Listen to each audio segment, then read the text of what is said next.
Hello everybody and welcome back to another video. So in today's video I'm going to show you how to set up a one-page checkout in Odoo.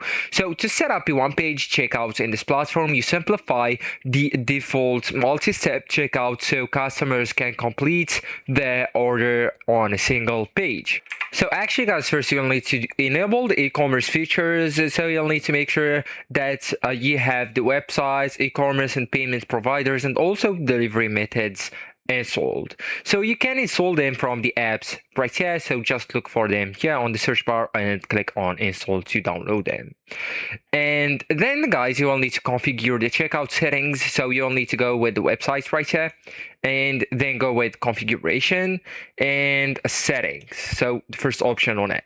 And now guys, you will need to look for the checkout related options such as the checkout process, the customer accounts, the address step, and extra informations. Okay. And as I told you, we are going to look for that on the e-commerce section. Okay.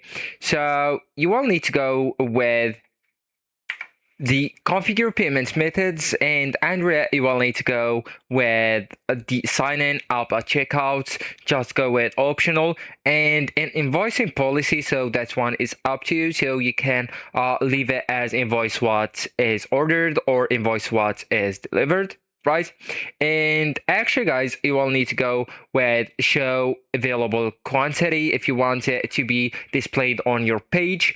And these options are actually up to you. Okay, so I do really advise you to go with the product variants. All right, and that's it guys, this is the end of the video. So thank you so much for watching and goodbye.